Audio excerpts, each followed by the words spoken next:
Hey everyone, my name is Evan Preston from EMFX Studios. My name is Jake Parrish from EMFX Studios, and this is This Week in Geek. That weekly internet news show where we talk everything from movies to video games to comics to conventions to anything that falls under nerddom and geekdom. Yes! Yeah, so this week, not a ton of stuff happened, Pretty but light. but still, you know, there's always something worth talking about. And there's stuff to catch up on because the last month has actually been pretty hectic in general. It has. So we're at a slow point, so we're going to take this time to reflect on just a couple things as well. So, first section, movies and TV. So, to jump right into it, Teenage Mutant Ninja Turtles, they've kind of released this short, there's a trailer out. They've dropped the trailer for this short, which I think is just like a clip from it. It's like a Christmas short, right? So it's called Teenage Mutant Ninja Turtles Chrome Alone 2, which is obviously a spoof off of the famous Home Alone 2 franchise. Wait, is there a Chrome Alone 1? I have no idea. I tried to look that up. I couldn't. You couldn't find it? I don't know. Maybe there is. Maybe there is. A Teenage Mutant Ninja Turtle fans, let us know in the comments if there is a Chrome Alone 1. So, but there is some controversy here, and it's funny because it actually revolves around a character that's not often talked about. Usually, when it comes to Teenage Mutant Ninja Turtles, people are talking about either the Turtles, bruh. Well, Leonardo or Raph. Yeah, and sometimes occasionally Mikey. Sometimes Mikey because there's some Last Ronin stuff that I'm not going to get into, some spoiler territory, but Mikey's awesome. So the thing is with this, is it Donnie? It's Donnie. Bro. What? It's my favorite. I love them both stats. So there's some controversy with Donatello, and if you know the character, you love the character, you know that he's very techno, and he's a nerd. He knows everything. In this trailer, he starts asking ChatGPT things. Oh God. Yeah. Well, but here's the I deal. can kind of see it. He's smart enough to know that AI can do some things, but he's also a turtle who lives underground. Exactly. He's not tapped into Fox. The thing is that we have to understand is this is a modernized telling of these characters, right? And so they're going to use modernized technology. Everybody is using ChatGPT. I mean, I don't. Whatever. So a lot of people are using AI, but you know, people aren't very excited about Donatello using it. I understand. I'm hoping they'll do something with it. I think they're gonna subvert it. That's my personal thing, because I think he's smart enough to like it, but he also might be smart enough to realize some eventual problems. Yeah, with we'll see. Maybe we'll one see. of the themes is AI bad. Who knows? Yeah. Also, maybe OpenAI produced the film. Who knows? It's possible. Anyway, speaking of reviews, actually. Yeah, reviews, but also kind of some AI because Tron Ares review is out, and I think Tron Ares is about a rogue AI from the Grid or Grid. I haven't seen The it. Tron. I'll be honest. It's not out yet. What? It's not out yet. It is. Oh, when did it come out? It came out this week. There's early reviews. Early previews. Yeah. But I mean, you can see it now. When this episode drops, it's out. True.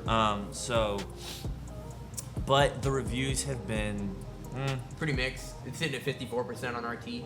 And honestly, people who like Tron, they don't like this movie. Yeah. I've heard that, and Tron Legacy is one of my all-time favorite movies. I love the score. Daft Punk did an incredible job. I love the visuals. They held up today, except for a very weird, deep, fakey looking thing. It happens.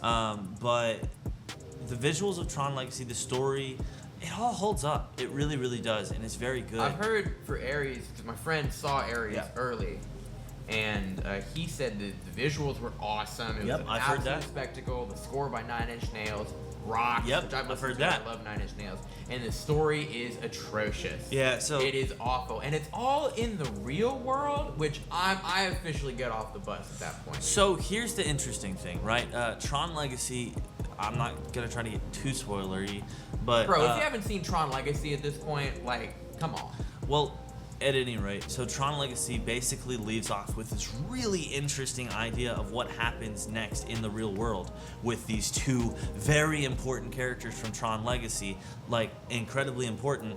Well, they're not in this movie. Yeah, they just don't exist. And they don't really even bring them up. They don't bring up the revolutionary thing that happened at the end of Tron Legacy. But basically, long story short, they skip over it. It's like not really a Tron It's pseudo retcon. It's not really a Tron Legacy sequel. So people are like, what's the point?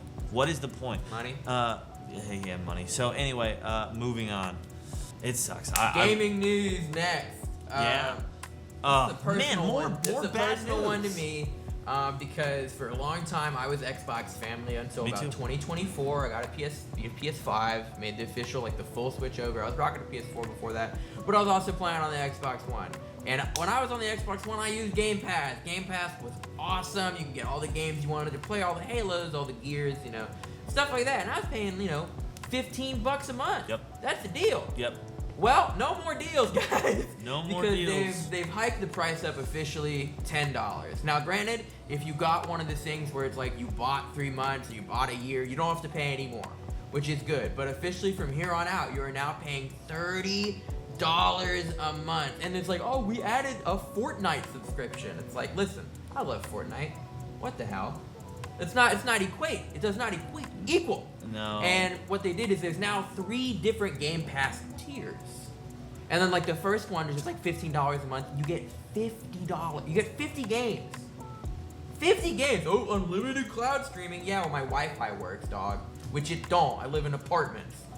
It's not worth it. No. Now, granted, they are actually delaying the price hike in some European and Asian countries. I got a list right here. Poland, Ireland, Italy, Germany, and South Korea.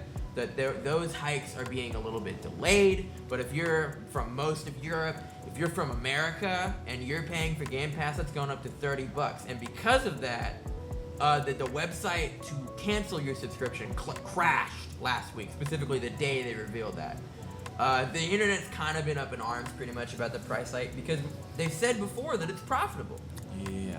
So now people are like, were they lying if it wasn't profitable? Some people think that because they bought Activision Blizzard and they wanted to make that money back from COD, but it turns out not a lot of people bought Game Pass for COD. And also, about 70% of the new COD games are sold on PS5.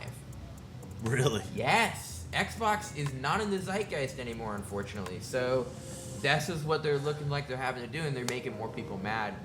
I don't know. I'm a little shaky about the future of Xbox and gaming. Future Microsoft and gaming. I'm just, it's, for me, if I see, AAA, that's what it stands for. Run away. Yeah, so not worth it. For those of you who don't know what AAA means, it's just, it's like, it's the highest tier of video game development. It's characterized by large teams. It's characterized by massive budgets. And it's also now more typically characterized by deeply low risk. This wasn't always the case. Halo 3, Halo 2, Gears, those all made Little Big Planet, those all made serious risks. But now as game development gets more and more expensive, those risks are starting to go away. This is why I'm a media industries graduate student. But moving on to some positive news about video games. Battlefield 6 drops tomorrow! It'll drop today by the time you're hearing it. Sorry, excuse my yelling. Yeah. I'm really excited. This game looks fantastic. The beta was fantastic. Yeah.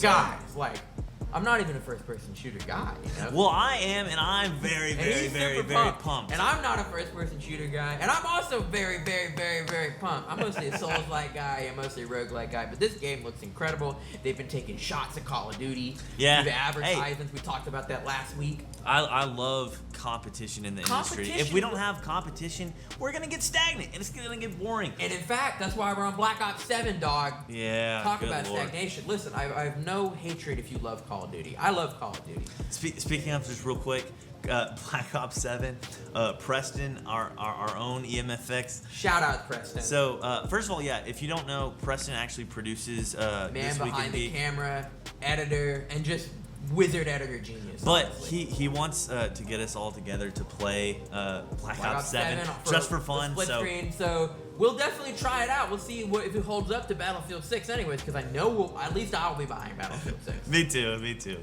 So now we are on to comics and cons. This one's big. I'm excited about this one too. So, for those who, everybody knows who follows EMFX that we're big Batman fans, right? What? Yeah, really? No way. Stunning. So, Batman film out soon. Yeah, yep. But one of the most influential Batman comics, if not comics in general, is Batman: The Long Halloween.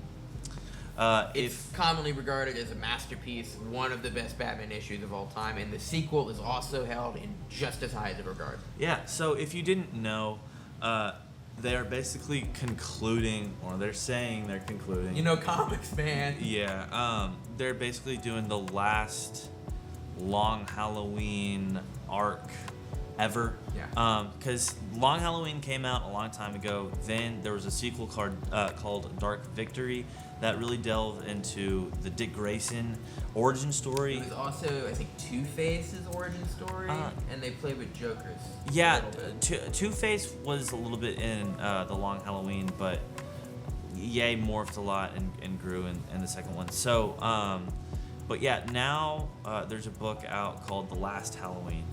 And on issue 8, I think now. Yeah, and it's about the reason we're bringing this up. It's about to conclude its run, so go check it out. It's pretty cool. Comics are a medium that really needs support. Honestly, they do. So you're coming underground. They're getting more popular again. Comic sales have actually been going up, but check out your local comic book store. Go grab an issue. Talk to the guy at the counter. He's gonna know more about Batman than anybody, man. Yeah, those are the best people on the planet. Just support your local comic book shop, guys. Don't buy it on Amazon. Exactly. And speaking of, going to comic shops and building community with your own, nerdums locally. Fandom, man. Yeah.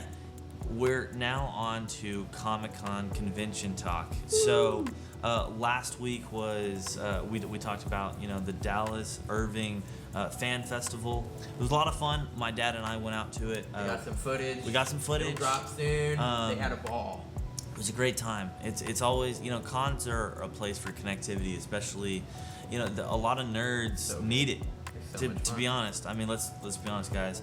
But this week we got a big one, New York City Comic Con. I mean, that's always a big one. One of the bigger ones. Sometimes there are some, there's some drops, crazy news, crazy reveals. So basically, just keep your eye open. Keep your ear to the ground, guys. And if you're around New York, go to the con. Have a good time. Well, then I guess that'll be it. That's a wrap for the week.